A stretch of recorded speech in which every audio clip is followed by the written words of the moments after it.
and talk a little bit about some of the individual equipment and uniforms of the tank crews.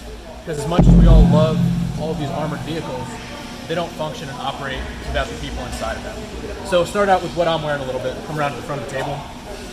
So the standard wool uniform that I'm wearing right now is pretty typical of what all the soldiers in the U.S. Army would have been wearing from the start of the war towards the end. So right now, with the coming 75th anniversary, the start of the Battle of the Bulge, kind of focusing on the late 1944 time frame. So we have the standard wool pants and shirt, and then towards the middle of 44, guys started getting issued these buckle top boots, which replaced the canvas leggings that they were wearing from the beginning of the war, and in some cases to the end of the war.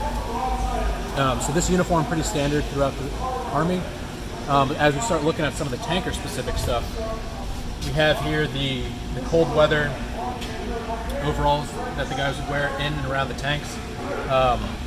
December 44 in Belgium, Germany, very cold time frame, so not a whole lot of insulation in the tanks. So guys are really getting whatever heavyweight material that they have. We have really uncomfortable wool gloves with leather palm, not very good for shooting, but neither is frostbite. So you take anything that you can get once again, and then your tanker jacket. Some waterproof overboots, kind of keep the mud out of your shoes. Leather doesn't have very good insulating qualities. It's not the most waterproof. Guys would dub their boots to try to keep them waterproof a bit too. But the other upside to having these overshoes, you should take them off before you get inside your tank. Keep your tank a little bit cleaner. So looking at some of the other individual equipment, these tanks don't operate if the crew can't talk to each other.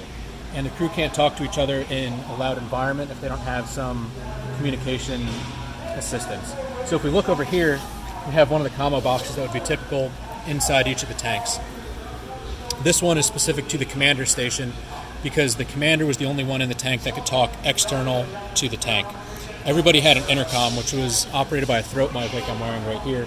So for World War II technology, it's pretty impressive. So it actually picks up the vibration in your throat, so if you're in a loud environment, you could still talk fairly audibly throughout the vehicle. It's connected to this push-to-talk switch right here, which then connects into this box to connect to the radio system and the communication system inside the tank. Commander had the option of using hand microphone as well, with a little waterproof cover on it, so if he's a little bit separated from his crew station, he could get on that fairly easily. And then we have the M1938 tanker helmet. Really just a modified late 30s football helmet, and has the addition of some earphones in there to communicate with. So really no ballistic protection, but it's designed as a crash helmet to keep you from bumping your head on some of the more blunt objects that are in and around the tank. So notice it's open on the top. A lot of times the tankers would tape over that, keep it a little bit more waterproof and maybe have a little more insulation to it, keep some of that heat in. So looking at some of the other equipment that we've got here, I like to showcase some small things like the first aid kit. So the standard first aid kit of World War II came in a little canvas pouch like that and consisted of one bandage and a little metal tin like this. We have a little pull ring that you open on the side so you can open it up. But inside there, you're going to have a single bandage and then a packet of sulfaminide powder, which was an early type of antibiotic intended to keep infection from spreading throughout a wound. So individual soldier really only have access to one bandage at a time. As we compare it now to the first aid kits that are Army issues, we have tourniquets, nasal airways,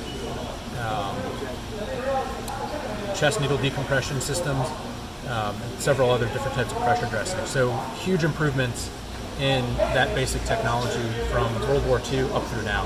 But some other things still haven't changed at all.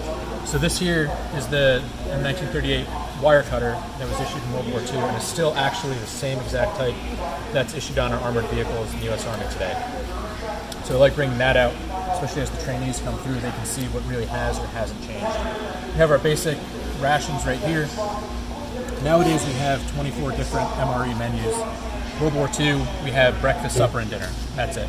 So you're going to have some sort of canned meat composition, a couple different types of crackers, some sugar cubes, some beverage powder. The supper one had lemon, the breakfast one would have coffee, and then some sort of chocolate or fruit bar, some toilet paper, some gum, and then at the time the Army was still issuing everybody cigarettes as part of their basic rations. So each one of these came with a small 4-pack of cigarettes, and then guys would get separate PX rations or be able to buy their own additional ones. Early in the war, they were issuing rations in cans, a little more cumbersome to carry around. So you would have one that would be your main meal, and then another one that would be for your accessory packet. So one other thing I'd like to focus on, as we kind of wrap up talking about the crew, it's really the personal stories that bring it all together. So in here we have the whole history of a soldier who fought with the 36th Tank Battalion. And in World War II, letters were the primary means, as we all know, of communicating. So letters, when you have millions of soldiers overseas, that takes up a lot of space on ships. Space that could otherwise be used for food, fuel, ammunition, or bringing more soldiers overseas. So the military was trying to figure out, how do we make it more efficient? So they came up with this concept called V-mail. So a soldier would fill out this standardized form like this, address it, and it would go through the Army examiner, generally a platoon leader or some company level officer. They would approve, censor anything if they needed to, and make sure that there wasn't any operational information in there. That form would then be folded up into an envelope, just based on the way it was printed, and that would be sent off. So if it just went through the standard mailing process, it would go home like that, but the real intent behind the V-mail was that it would then go to a processing center where they would take a picture of it. So this is a real example of a letter that somebody had sent during the war. Yes. So all of this is from a single soldier to his wife. Wow. So then they would take a picture of it, and they would send home reels of microfilm. So instead of sending tons and tons of bags of mail, they would send home reels of film, which would take up substantially less space. And then when they got back to the States, they would develop it into the smaller picture of the letter. So this is what that first letter started out as, shrunk down into a printed form, put in an envelope, and sent to the family. Fortunately, this guy decided to save every piece of mail, well, really his wife saved every piece of mail that he sent him. And then we have in the back another really personal type item, which is the telegram from the War Department saying that he was wounded in action.